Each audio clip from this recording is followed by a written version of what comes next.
안녕하세요. 윤석호TV의 윤석호입니다. 끝날 때까지 끝난 게 아니다 라는 말이 있는데요. 성형수술 같은 경우는 수술 후의 회복 기간과 그 이후에 부작용 같은 게 있는지를 항상 지켜봐야 합니다. 그 중에서도 눈 수술은 우리가 얼굴을 봤을 때 가장 먼저 눈에 띄는 부위이기 때문에 조금 더 유의 깊게 지켜봐야 할 필요가 있습니다. 그래서 오늘은 쌍꺼풀 제거에 대한 모든 것을 알려드리겠습니다. 쌍꺼풀 수술 후에 본인 인상이 생각보다 느끼하게 변해서 없애기를 원하시는 분들이 있는데요. 쌍꺼풀을 지우개로 없애는 것처럼 되기는 조금 어려운 부분이 있기 때문에 최대한 쌍꺼풀이 자연스러워지게끔 하는 그런 방법들은 충분히 있습니다. 쌍꺼풀은 작은 라인의 차이로도 전후 차이가 굉장히 크기 때문에 본인이 너무 어색하다고 생각이 드시면 재수술을 통해서 조금 더 자연스럽고 부드러운 이미지로 충분히 변화가 가능합니다. 쌍꺼풀 제거 수술을 하는 이유는 자기 쌍꺼풀이 마음에 안 드니까는 제거 수술을 하려고 생각을 하시겠죠?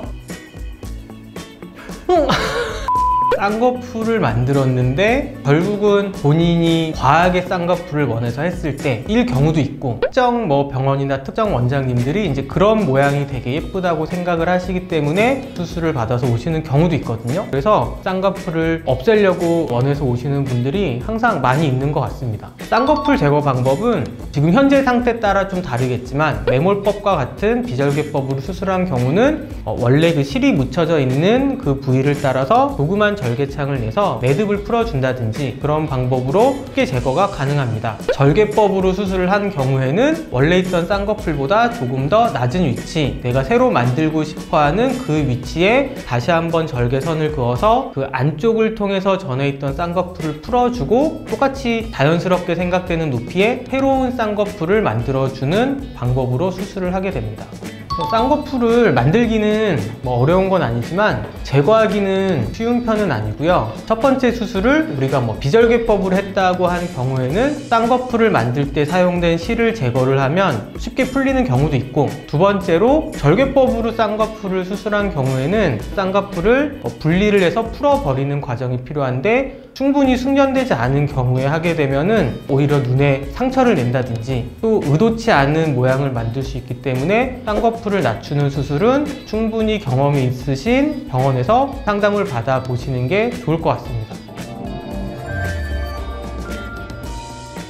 이 쌍꺼풀이 정말 나한테 어울리는지, 장기적으로 봤을 때라든지 그럴 때 쌍꺼풀 모양만 내가 원하는 모양, 쌍꺼풀 크기만 내가 원하는 크기로 할 게 아니라 얼굴의 전체적인 분위기라든지 그 사람의 평소 스타일 같은 거를 고려해서 본인한테 어울리는 쌍꺼풀을 충분한 상담을 통해서 첫 수술 때 만드는 게 가장 중요한 것 같습니다. 쌍꺼풀 제거를 원하시는 분들께 마지막으로 당부의 말씀을 드리자고 하면, 쌍꺼풀을 진짜 없애길 원하신다든지 낮추기를 원하시는 분들이 상담을 오면은 제가 그림도 막 그려드리고 이런 그림에 대해서 막 설명도 드리면서 설명이 필요한 그런 내용이기 때문에, 사실 우리가 유튜브 영상에서 얘기를 드리는 데는 수박 겉핥기 식으로 사실은 지금도 설명을 드리는 게 있다고 생각을 합니다. 그래서 실제로 쌍꺼풀 모양이 마음에 안 들어서 없애고 싶다든지 완전히 낮추고 싶다든지 그런 경우는 직접 한번 오셔갖고 상담을 받아보시는 게 좋을 것 같습니다. 그리고 그거를 돌이킬 수 있는 방법이 아예 없는 거는 아니기 때문에